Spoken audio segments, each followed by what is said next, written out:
modeling. This has a bit of a genesis in EcoAgriculture Partners has been working, my organization has been working for a long time in supporting landscape partnerships around the world to support multi-stakeholder processes, to do landscape assessments, to do visioning and design work and action planning around transforming landscapes toward more sustainable futures. And I was talking one day with Omer van Rentegem at the Ministry of Foreign Affairs and said, you know, what we really need is we really need a tool, a good modeling tool, not like the ones that are mostly out there, but one that we really could use to help this whole design process go on and help stakeholders more quickly come to a mutual understanding of landscape. And he says, well, you know, I have somebody you need to meet. And he then introduced me to PBL and to Johan, and we started talking about what would a model like this do? What would it have to be really practically helpful for landscape partnerships, and yet robust enough to really provide some guidance in terms of action planning and having participants in multi-stakeholder processes have a more rigorous process for evaluating what their options are and where they've been, where they're going, and also the options that they were doing. And we're going to have a presentation in just a second here by Johan, which will be providing an overview of the model development and its applications in three very complex landscapes and some of the things we found from it. But from my perspective, it far surpassed my expectations as a tool to support integrated landscape management. And we can talk about that a little bit more after he does the presentation. But we now see an enormous potential for this to be part of an integrated, sort of interoperable set of tools for landscape managers to vastly accelerate the process of moving through a lot of these collaborative landscape management processes. So Johan's going to give an overview of that right now. We've got a couple of colleagues here, Kate Minderhout from Solidaridad, Dan Wensing from IDH, and Jan Willem den Besten from IUCN Netherlands, who are going to give us then some reflections on the tool and their ideas for moving it forward. And then we'll have a group discussion. We'd love to get feedback from you in how we can further strengthen this tool so that it becomes a very robust accessory to investment planning and dealing with investors. So we'll have a chance to have some interactive discussion on that. So with that, let me pass it on to Johan. Thank you, Sarah. Maybe we can change seats, because then you can also see the presentation. Yeah.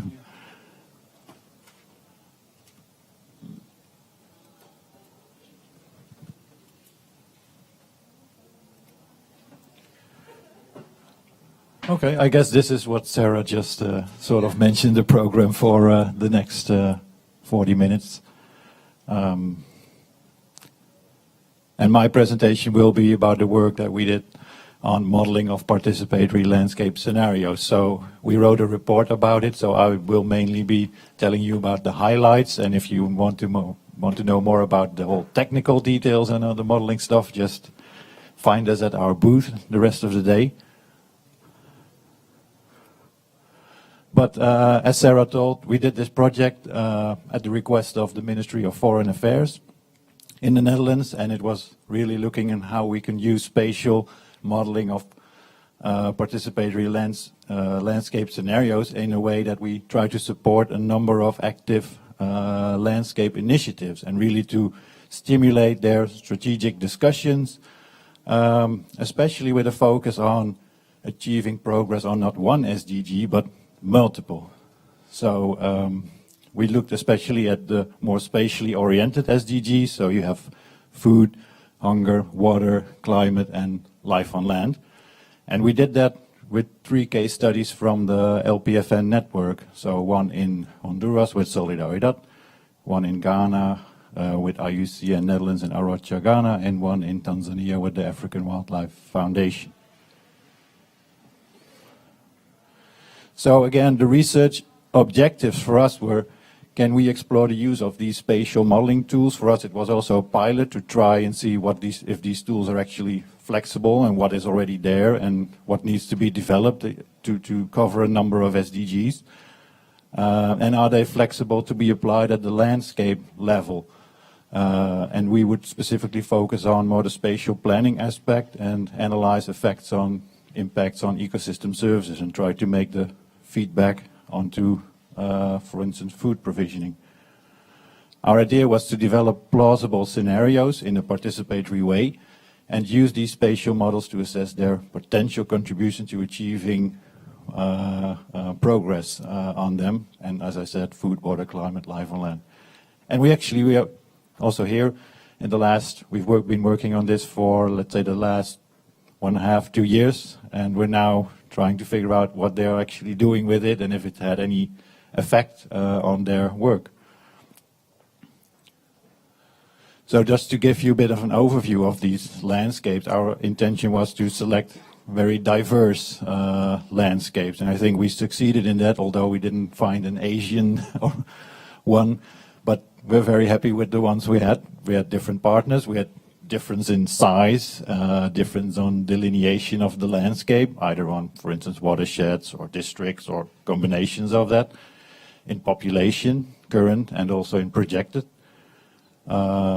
In the sort of the phase in which the integrated landscape management or the multi-stakeholder partnership is functioning. For instance, in Honduras, there was already a multi-stakeholder partnership more or less in place. In Ghana, there was an NGO who was working on collaborative planning. And in Tanzania, there was an NGO, African Wildlife Foundation, that was already coordinating some actions, but really exploring whether they could start up a new multi-stakeholder platform.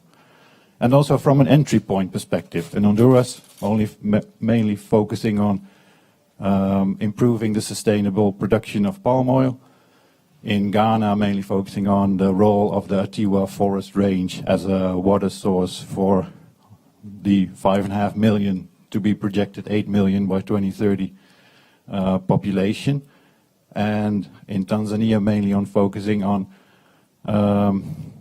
protecting or maybe even restoring biocorridors, and which could help reduce human-wildlife conflict, and also in relation to promoting sustainable agricultural development.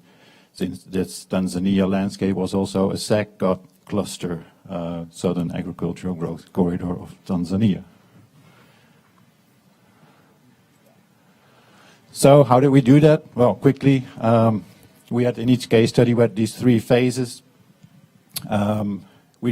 First, we tried to collect as much information, spatial data, statistics, documents from international, national, district level policies, plans, visions, and also talk to all the stakeholders in the landscape that were involved by the partners, let's say, in the partnerships that they were developing.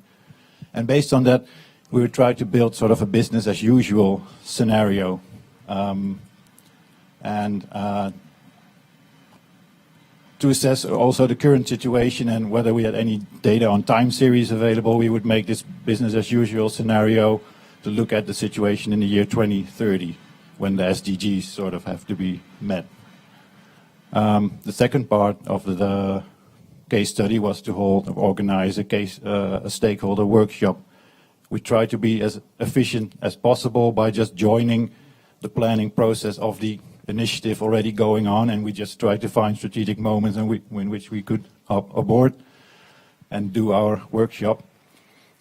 We aim to discuss the business as usual scenario, have them discuss what the different ambitions in these landscapes were.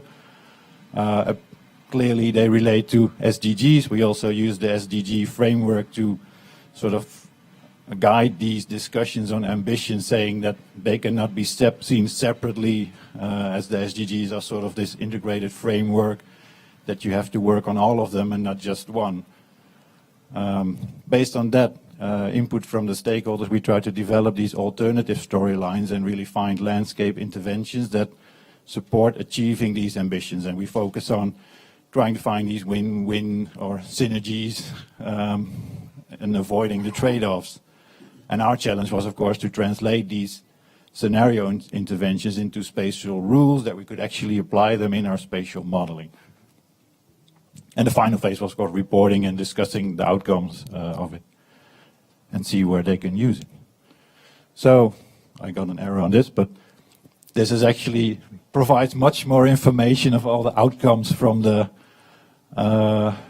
scenario modeling. But we also use these like 3D-ish visualizations by landscape architects to facilitate discussion with the stakeholders. For instance, we said in Honduras, what is happening if a trend scenario would continue, current business as usual? What can you identify shared interest when you look at the ambitions for food security or sustainable palm oil or water management or ecotourism, and then have them think about, okay, there is shared interest between these different stakeholders, and to sort of move the process further a bit faster.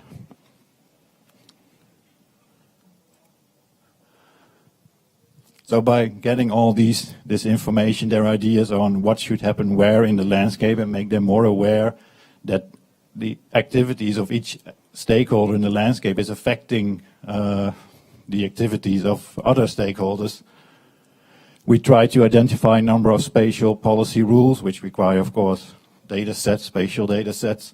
So in Honduras, for instance, we had data on riparian zones, let's say the area besides rivers, on protected areas, on biocorridors, on high flood risk zones, on steep slopes. And we use that, for instance, to create these kind of matrices in the model. So, for instance, in a more integrated scenario, if you look at the more salmon orange colored, it means like we don't want any urban or intensive agricultural palm oil happening in these riparian zones. For instance, that could be an RSPO guideline, or not to do that, or in protected areas. But maybe it can happen in a biocorridor, but not at the expense of existing forest. So maybe I don't know if palm oil would be a restoration option, but you can explore that.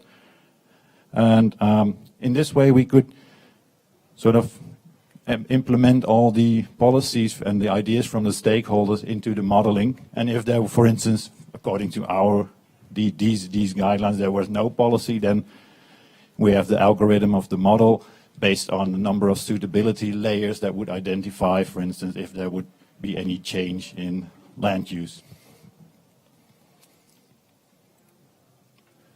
So, Sunday morning, but maybe this.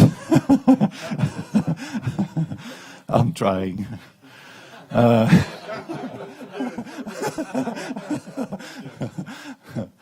So this is sort of the information from the previous sheets is all captured in this. We have the demands in the landscape, which is basically the same for each scenario, saying number of population, demand for food, demand for crops, grazing, mining, for instance, in Ghana. And here we have the spatial rules saying what could happen where, and if you actually enforce it or not, or medium. We apply that in the Clumondo model developed at the University of Amsterdam. That requires a number of suitability layers, for instance, on population density, soil properties, climate, so precipitation, temperature, elevation, slope, distance to markets, to roads, to rivers, ports. We use that model to create these scenario maps for the year 2030, displayed over here, for instance. And from these maps, we could already derive a number of indicators directly, saying what is the land use change, what is happening in protected areas. And we also applied it to the mesh ecosystem service models, looking at carbon storage, water quantity, water quality, erosion control. And by assessing what is happening with these four indicators, we sort of created an impact on food provisioning. So if you're doing palm oil or deforestation on riparian zones, that would probably have an effect on your food production coming from these areas. But that's still a lot of uncertainties and developments and research going on there. But this is the first idea, and we use experience from the landscapes to sort of make a rough estimate of what these feedbacks would be. And we used our PBL GloBio4 model to model the impacts on biodiversity of all these changes. So we end up with a number of indicators that reflect. Some are spot on SDGs, some are approaching SDGs, but we try to figure out which ones are the most relevant in these landscapes. So we looked at food, water, climate, and life on land. So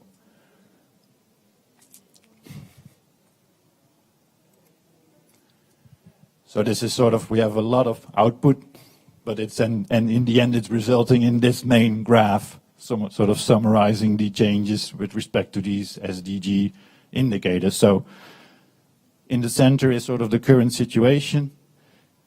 To the left, it's getting worse. To the right, improving. So if you look at the blue one, for instance, again for the Honduras landscape,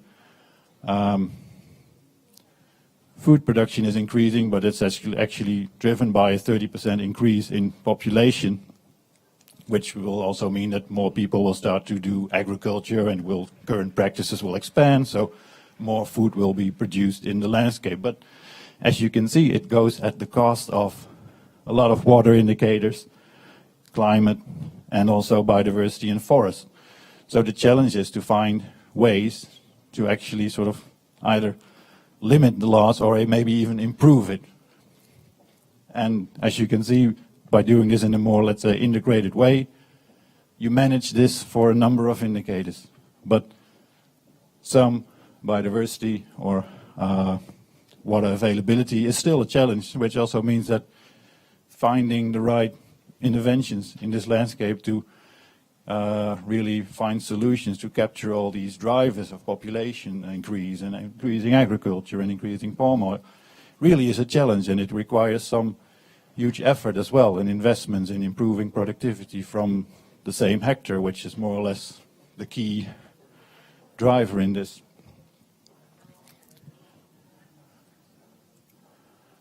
So, quickly, my reflections. We know that these models are limited, but we found that we could capture the main drivers of change, and we could use it in these comparative scenario analysis, and provided, of course, that sufficient data is available. We see a crucial role for the partners in the landscape to also provide these insights on what is actually happening and know a bit about the history, of course. We found that these results, you should mainly use them indeed for these kind of discussion, and you should also consider them in light of the effort that is required. So we see it more as an instrument for exploring these landscape strategies and finding opportunities that really result in progress on more SDGs than just one. Our lessons were, of course, that this modeling and scenarios can really increase the awareness among stakeholders about the landscape dynamics and also the magnitude of the drivers of change. We really found, I think, in all the landscapes that this spatial modeling of these alternative future scenarios, it really can be a catalyst for building partnerships, especially also in Tanzania. Maybe mention it in by the next speaker, that after this session, actually, there were already plans on creating this multi-stakeholder platform. It also engages policymakers. In Ghana, we did it on the district level. So in Ghana, district planners need to integrate the SDGs, and this could be an example that we did in Ghana to show them, for instance, what could be a way of doing that. And indeed, the SDGs itself, they provided a really nice way to have this discussion about more integrated development. So this is my final slide, just maybe more like inspiration, like Sarah already said. How can we actually use this type of tool to develop, to support development planning in line with all the SDGs, and maybe create from by looking at the year 2030 and maybe even beyond. It looks at the longer term perspective, and it's really focusing on finding synergies, and maybe it can build some criteria for investments. What type of investment do you want to have in your landscape? And maybe from an investor perspective, you can see this landscape is really ready for lowering the risk on my investment, because they already have thought about what's happening in the landscape. Will the water be there in 10 years or not? So that might be interesting for them. And I guess indeed at the landscape level, you would say that the whole is larger than the sum of the parts. So.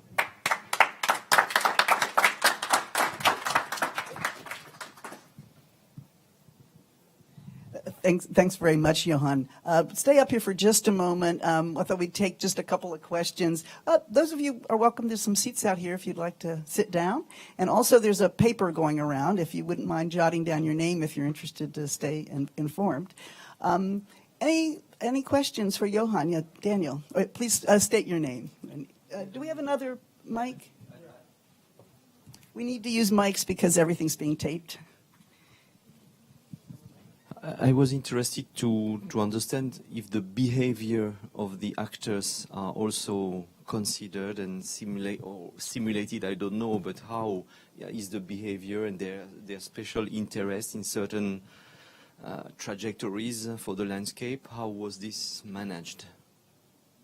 Thank you. It is not an agent-based model in that sense that it simulates behavior or decisions of individual farmers. But of course, by joining what Solidaridad and IUCN and African Wildlife is providing us on insights on the decisions that these farmers make, that's of course used in tuning the assumptions in the model. So we found that it is flexible to do that, but we didn't have sufficient information, for instance, on distinguishing whether the palm oil plantations in Honduras are being managed by large corporations or by smallholders. So you need that kind of data to really look into that. I was just going to add, one of the things that was really valuable about the whole modeling process was that we have all these participatory discussions with stakeholders, but it actually, you say, what is your assumption behind that? Because you have to turn the assumption into something in the model. And where is it exactly? Where's that place? Is that really in the corridor or not out of the corridor? So the level of rigor in terms of which people were actually using it was pretty, it was really helpful at getting people to focus. Other question? So Sinkok from Deltaris. I'm wondering how the amount of effort that is required to run the model corresponds to this early stage that you're in a process. The first case study was in Honduras, and that was, of course, our first time that we also tried to figure out which models were useful for us, and that was sort of the steep learning curve. And then for Ghana it improved, and Tanzania also. I think in the whole run, our estimate would be that you could run this whole process from phase 1 to finally having the results in like 4 to 6 months or something. But I mean, actually running the model takes from 5 minutes to 1 hour to, So. Yeah, Ben ten Brink, a colleague of you, by the way. Can you reflect a little bit more about the gains of the alternative scenario compared to the business as usual scenario? So what were the wins in terms of SDGs? Food, water. You want to see that figure again? Okay, yeah. And your reflections. Yeah. So what were the wins? The wins. And the losses, maybe. Yeah. Well, the challenge for us was, of course, finding how much by what would be the right combination of effectively protecting your protected areas, restoring your biocorridors, improving the riparian zones, and of course increasing productivity from the same hectare.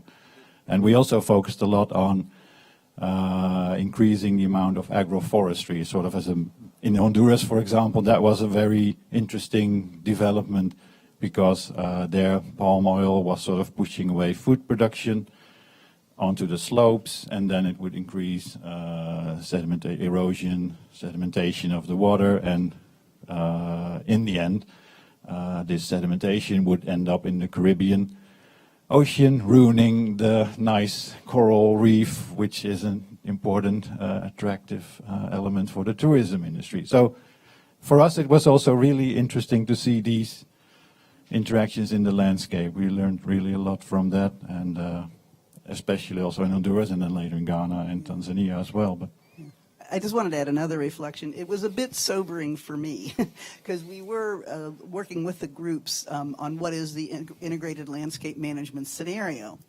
And they were very ambitious scenarios to imagine implementing between now and 2030. Hundreds of thousands of hectares of new agroforestry, 50% of the producers shifting to more sustainable technical practices. And the piece we did not do, which is one of the things we want to do in this next phase, is building in the investment information so that we can actually sort of compare, what the returns are. That's why we're starting to see it as another thing. But it was particularly sobering for me that these are pretty high investment alternative strategies, and even so, it's an area, this particular case, but it was true of all three of them, the level and pace of degradation is so rapid, and the population growth is so high that it is a bit sobering about that. exactly. One more question? Just I want to make some comments. Flavio Linares from Solidaridad.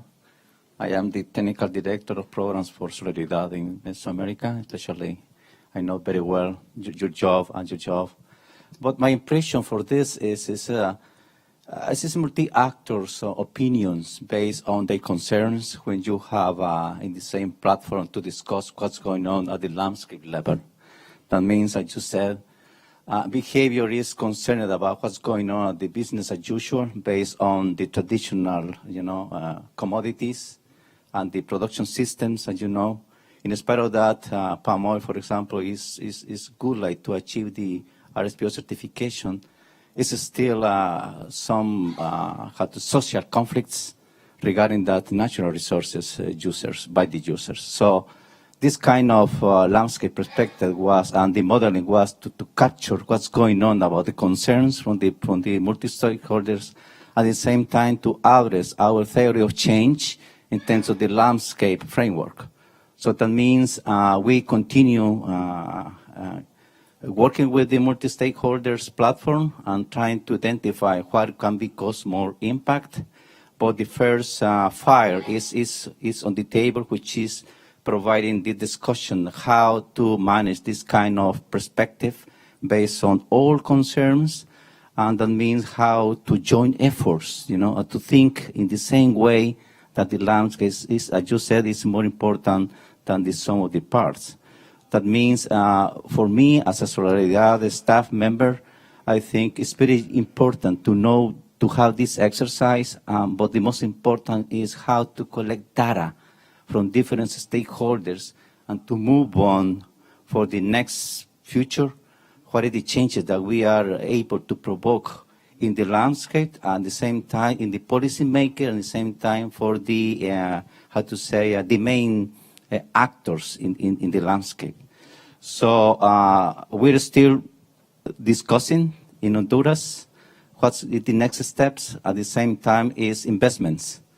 Yeah, you have this, but you don't have the money to invest in the critical issue. Next time we will have the same exercise and there's nothing happening. Just to catharsis, to say, I feel that we need to work more for riparian zones restoration, for example. But you need more than catharsis. You need more, streamline efforts to specific main issues to can provoke main changes. That's great. Well, that was a great segue into this next section where we wanted to very briefly ask initially two partners who were involved in doing this modeling work to just reflect for 2 minutes on what your experience and what impact and what lessons you learned from it. Let me start with Jan Willem den Besten. Really, 2 minutes? Okay. I'm always fascinated by tools like this and by the amount of time that we spend discussing it and looking at it in settings like this, because each of us try to build a very complicated house in a different space. in a different landscape with various actors that need various tools, from carpenters to people that make cement and whatnot, to build that very complicated house. So a tool like this is particularly fascinating because I'm not someone who's very good at numbers. I'm not very good at computers. So people like your colleagues at PBL who put numbers from our stakeholders into computers and then come up with these great visualizations. That's fantastic. Now, I'm not that skeptical because we also make tools and we try to make them work in landscapes. So in the Quilombeiro landscape, which is part of the Sustain program of IUCN Netherlands and various other landscape actors, for example, the AWF that is implementing it here, I was suggested to combine a workshop on landscape investment and finance tool that we developed with EcoAgriculture partners, with the presentation of the outcomes of this scenario work. So I thought, like, okay, let's save costs and put the two together. Didn't think too much about what the additional value could be, but interesting. I didn't particularly know the landscape because as a finance expert, I go to different landscapes where we work and contribute to capacity building on finance. And I was actually amazed how the outcomes in that landscape where we had various stakeholders, in particular we had the main private sector actors, the actors that can do the aggregation of smallholders in the landscape, that are already talking about developing corridors, as you said.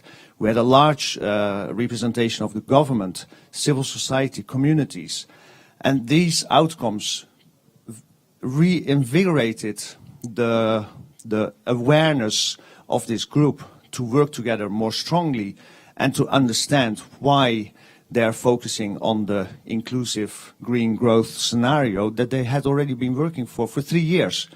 And one very surprising thing was that the perception of the group was that there was no multi-stakeholder platform. And I thought that that was the foundation of a lot of the work that we do in these landscapes. And of course, it was a multi-stakeholder initiative, but who cares what you call it or how strong it was or not? It was not that strong, evidently. But it was fantastic to see that for a half day there were strong discussions where companies and senior government officials were having strong arguments and convergence of ideas that AWF should be the convener of a strong multi-stakeholder platform. And the presentation of the Landscape Investment and Finance tool linked into that discussion very nicely, because we were able to say, like, well, this is a great tool. This helps you understand in which direction you can go. Finance is a very important part. So next year, let's do LIFT, if you like it. So we had a little tryout session of LIFT, the Landscape Investment and Finance tool. And because we had these companies and a few financiers and government people, they already show to us that they are thinking about business cases. They know their priorities. They understand that they need more stakeholders and a stronger process. So it was a really interesting way to see how we can make our tools work in the landscape. Very quickly about the Ottawa landscape. Next week, we're starting a complete LIFT process in that landscape. And what I see is that in that landscape, there has already been a lot of discussions about alternatives, the economics of ecosystem services in that landscape. So the PBL work, I think, contributed to that in a very good way. And there it was particularly, I think, an advocacy tool, because there the stakeholders are at the stage that they have to show to the government that the green scenario is a concrete alternative to the bauxite mining, for which the Ghanaian government got 10 billion from the Chinese government to dig away half of the ecological zone in that area. So there, I think this is a very important advocacy tool to show the alternative with the private sector group that we have over there. So thanks, and looking forward to do more of these kind of joint creation of value. Thanks. Thank you very much, Jan Willem. Katie, do you want to add a little bit to what Flavio had said about the Solidaridad experience? Sure. For the people who joined late, my name is Katie Binderhout and I work with Solidaridad. I'm based in Europe and my colleague Flavio is from our Mesoamerican office. So he speaks more from direct experience. I've been working as a local, as the Europe contact point for PBL for our broader landscape portfolio. So my position is really also looking at what is the value of this tool for our landscape programming at large in our network. And I just want to touch on a couple of points, what I think are the key strengths of this and of the process that it stands for, is that first of all, like Flavio stressed, it's about getting access to a whole lot of information and data about the landscape. So getting that information together is a huge effort. And I remember Johan saying that it was sort of a very warm welcome in Honduras, to the extent that a lot of preparatory work was already done in the partnerships that were established, and that also eased the access to information. So that's step one. And then secondly, the participatory process that it stands for in having these discussions, like Jan Willem also referred to, brings up a whole amount of new information and knowledge, and not only facts, but also perspectives and understanding, like Sarah was saying, the assumptions behind. So basically, you're creating a new body of knowledge. And then, so that stands for a whole educational process that's going on at the same time. And then thirdly is the link to the SDGs, because I like to say about our work within Solidaridad, we don't come in with an agenda for the landscape, but then the SDGs represent the higher agenda of the challenges we need to address and the changes we require in landscapes. And what this model does is that it translates those global goals to actionable pathways. So what can we actually work on together? And just to build on what Flavio was saying, and that's also a teaser for our session at 11, is that how we have proceeded with this body of knowledge about the landscape in Honduras is that we are building these investable propositions for different actors in the landscape. So what can palm oil mills do to do better effluent management and work with renewable energy? Or what is the viability of cocoa agroforestry models, and at what scale are they viable, and who's going to invest in those? So that's like the actions that need to be taken forward to have this be more than a very interesting exercise.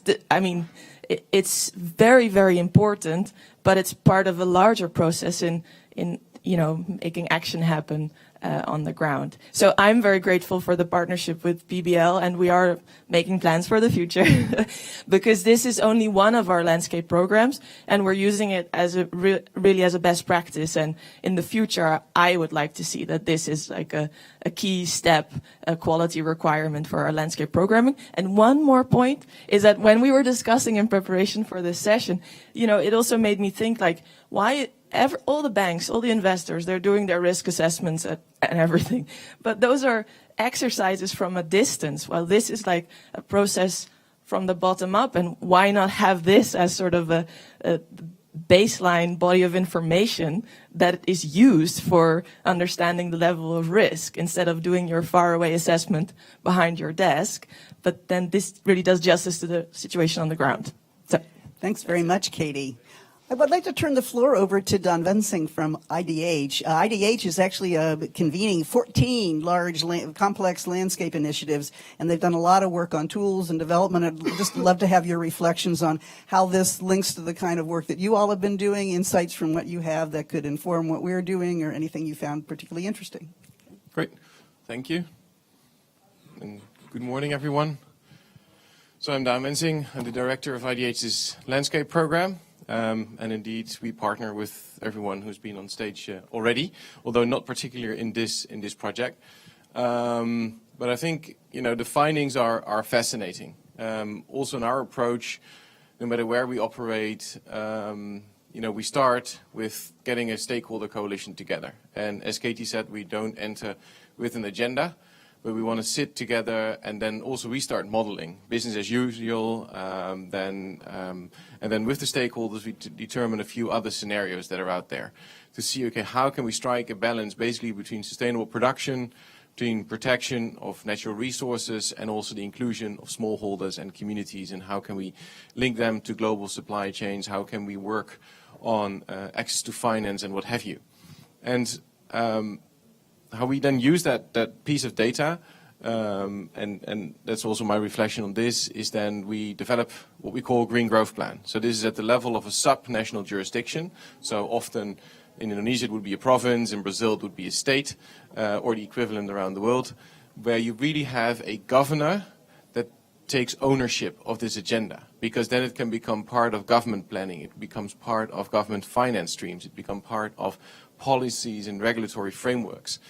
And you create a multi-stakeholder governance to run such a plan, with independent monitoring of it, with very clear roles and responsibilities, timelines. You have it, which are not only government, right? It's shared responsibility. So the private sector, the communities, the NGOs, the knowledge institutions, the government all have a role to play. Now, how this links to investment is that we take that to investors out there. And there are several sorts. So there's actually government investment. If you go to Indonesia, there's a whole lot of subsidies for agriculture and what have you that you can link to achieving these targets. The same as in Brazil. I mean, Brazil is an extremely rich country, at least at the national level. And there's a whole billions of subsidies that you can actually mobilize for these kind of investments. Then there are the bilateral partners that are looking for investment. And now you have all these new investment and impact investment funds popping up. And as IDH, we're linked to many of them. We've created two ourselves. We're also linked to the Land Degradation Neutrality Fund, which is linked to these investments. We are in the Neo Agri 3 Fund of Rabo and UN Environment. We provide a TA facility. And they're all looking for investment, and a bit reflecting on Katie's point. So yeah, I mean they hover right in the finance space, but they look for a de-risking for their investment. And these kind of plans and these kind of governance structures, where they see that everybody's on the same path, makes it interesting for them to go down to those landscapes and start investing. And I think that is the interaction that you're looking for. And finally, also for supply chains, but only because only the investment space is not going to be enough. So if you translate these plans into what we call a verified sourcing area, so you have a compact between the stakeholders with clear targets towards 2030, then supply chain actors can start investing in it, because they can then basically source verified volumes of palm oil, coffee, tea, cashew, what have you in your landscape, and link that to the global markets. So by doing this, you mobilize government investment, you mobilize the finance sector and the supply chains to scale up and to reach the volumes of finance that you need to achieve these targets. So I think this modeling is really the basis of de-risking it and then scaling it. Thank you. Thank you very much. That's great. Great set of cases they have over there as well. What I'd like to do is take a few moments now. I think we were going to do a small group thing. I'm not sure we have the time. What do you think? We've got about another 10 minutes, something like that, for discussion. Let me check. Yeah, we have about another 10 minutes to discuss. What I wanted to throw out to all of you all is to follow up on these conversations, that the comments that were made by all the speakers about the relationship of the modeling to investment. And we ourselves have a number of things that we've already discussed. You can see some of them are written in the synthesis report of where we would want to go. Sorry, got the wrong piece of paper. Where we would want to go with this. We know that we want to strengthen the economic submodels of the program. We would like to be able to get some employment data. This really doesn't produce employment data. I would say that although there were 4 SDGs that were modeled fully, the exercise itself actually covered about 9. How many was it, Flavia? There was a lot of it that came out of the discussions and the proposals of the Passos program that dealt with many more SDGs, and so we're actually very confident you can do a lot of SDGs in this with just a little bit more work. But EcoAgriculture Partners is now embarking on, with many of the partners here, 1,000 landscapes initiative, with the aim that by 2030, 1,000 landscapes will have these full action plans generated by their stakeholders, and that they will be invested in. And that the financing for that will be unlocked. And so we're really looking for ways to accelerate the process. I mean, it took a long time to get the Honduras case done in this one, and a really short time to get the Tanzanian one, because there was a lot of learning by doing.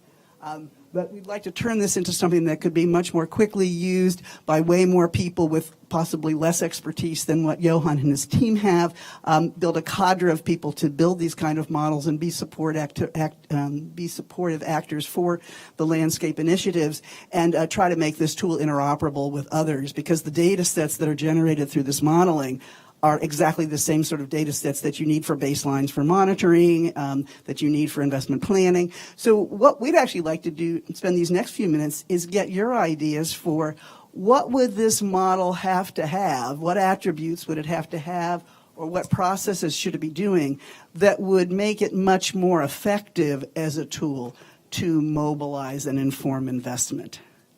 So we were going to break out into small groups, but I think we got a late start. So I think it might be interesting for everybody to hear what the individual thoughts of people are.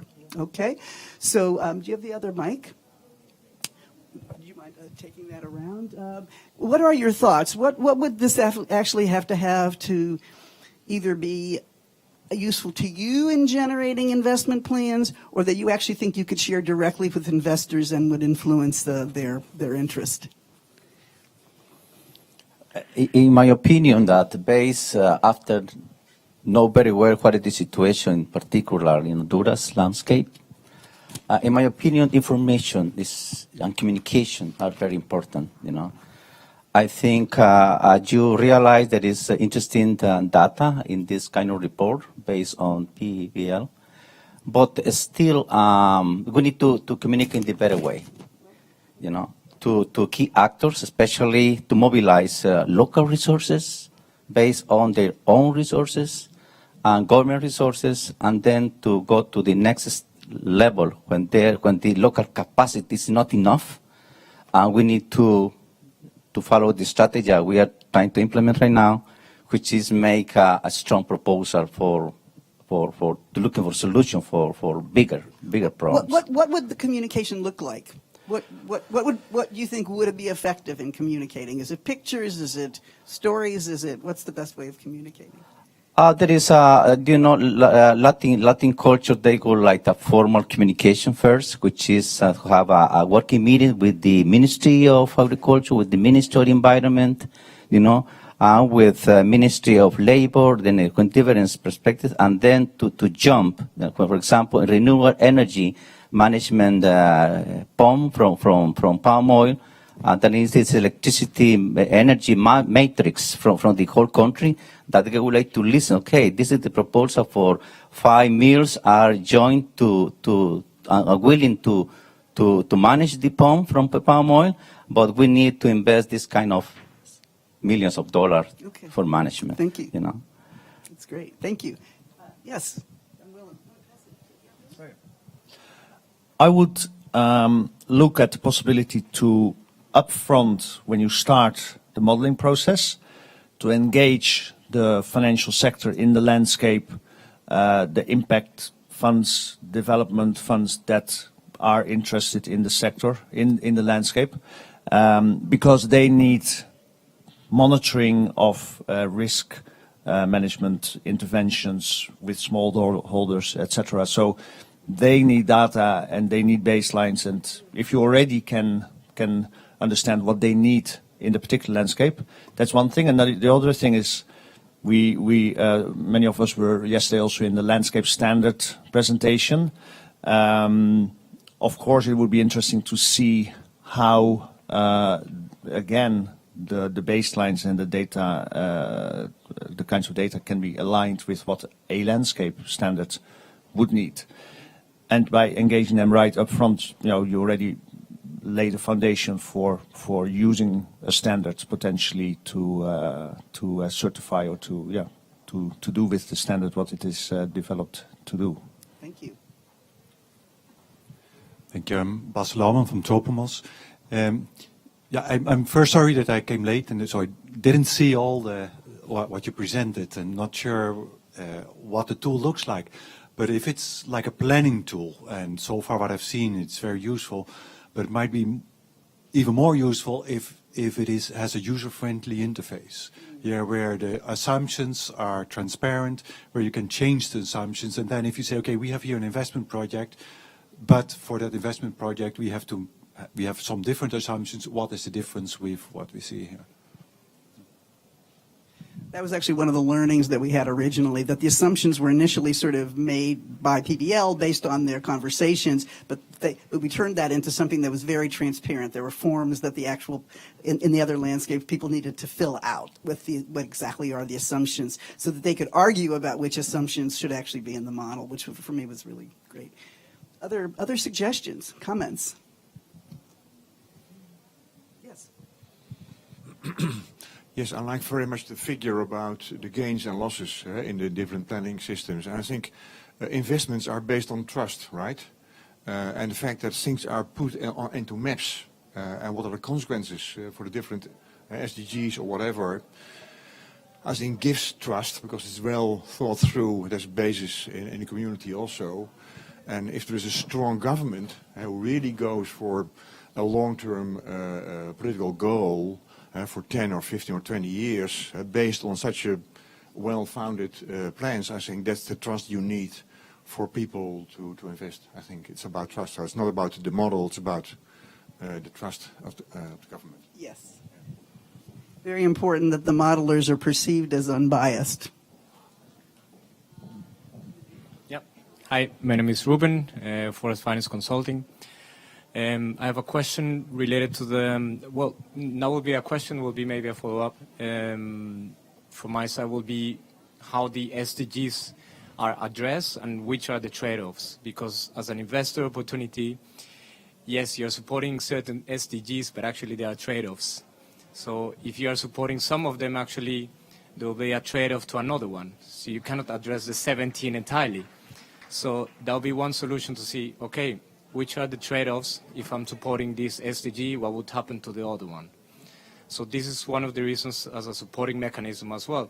And related to this is how this, as Dan mentioned, he mentioned something about all the subsidies that most of the governments offer to the investors, but actually they're pervasive subsidies actually expanding agriculture frontiers in different countries, let's say South America, Brazil, Paraguay, Argentina. So how do you deal with this situation? Because you're involving the government, and actually they'll be really difficult to say, okay, which, and we will be my limit, you know, to deal with this. These subsidies are really good, but actually they're against what the SDGs are saying on the paper.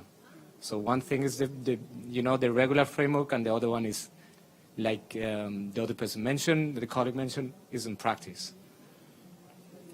Thanks. Sorry, no, very, very interesting point, and it should be fairly simple to incorporate that into the modeling. I did want to mention, I wanted to comment on the SDG piece. The commitment for 2030 is to meet all of the Sustainable Development Goals everywhere. Now, that doesn't mean on every hectare that you do it, but that for the landscape as a whole, it's not acceptable to trade off biodiversity loss for employment. And so I think these processes of multi-stakeholder strategy around development is about a much more intentional effort to find the synergies. Not that you'll find all of them, but the idea that, oh, well, no, in this landscape, we're really going to let the biodiversity go because we want to have, you know, some other value is not the starting point for these processes. And so there'll be inevitable trade-offs, but I think the whole process is oriented toward trying to maximize the objective, basically meeting all the goals in every large landscape. Not on every farm, but, you know, on every very large landscape. Yeah.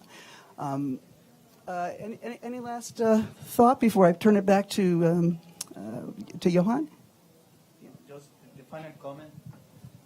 The final comment is when we have this kind of information and data collection, I think the key point is as you said, trust. How to create trust between from the multi actors, and then to create trust when you get the money. Who will the main facilitator to implement the project? Because the government is a lot of corrupted, and this is a political party. A lot of political parties are in controversial point of view. It's not easy.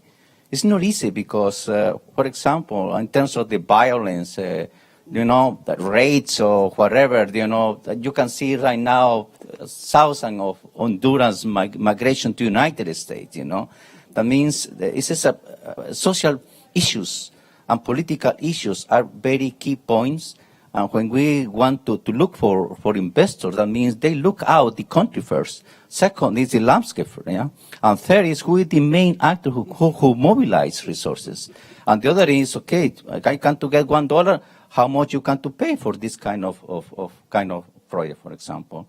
But that means Solidaridad as a neutral organization did the power to facilitate discussion and dialogue with controversial parties, for example. Sit down together and dialogue, and as we said, that walk and talk, looking for solutions instead of to create more conflictivity.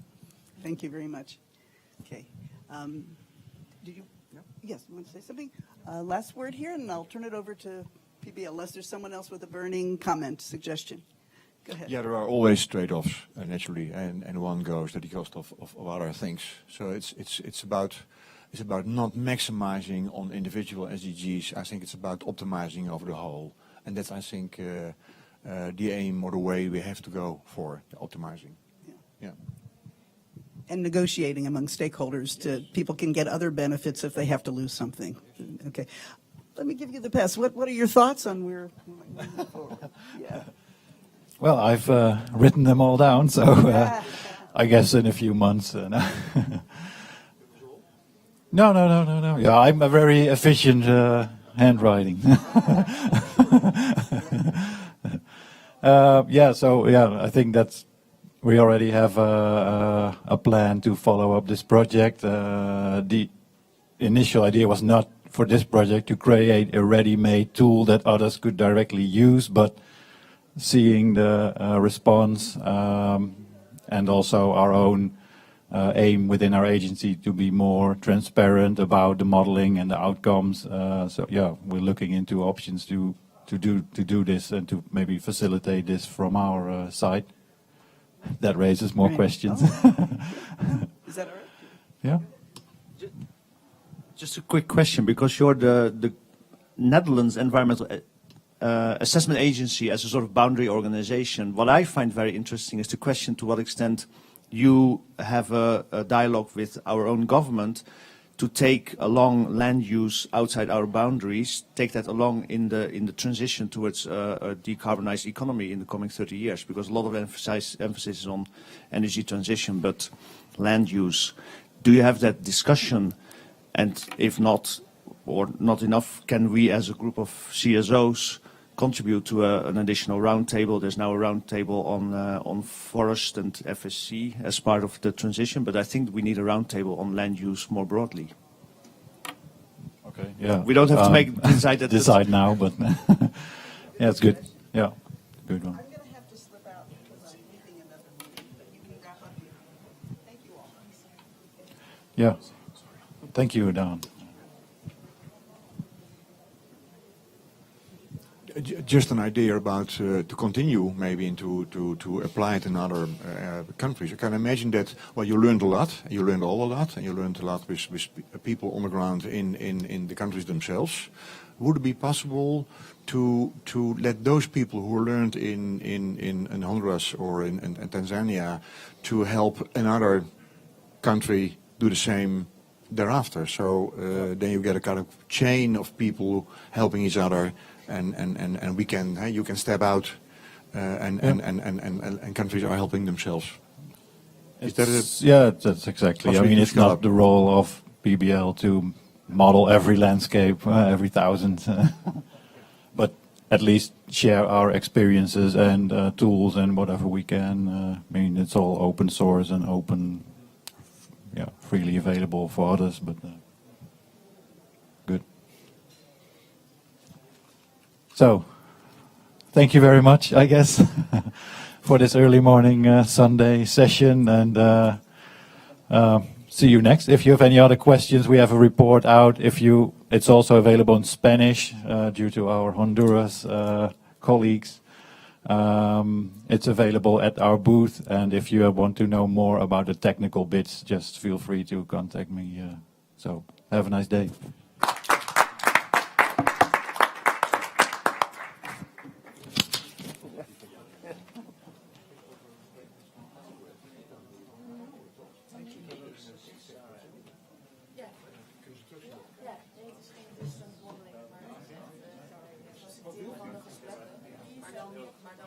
Zoveel dingen te doen dat ik amper de... Want de kritiek is vaak op iemand de stakeholder gesprekken.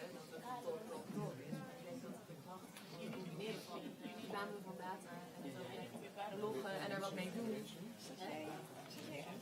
Ja, ja. En alles van ons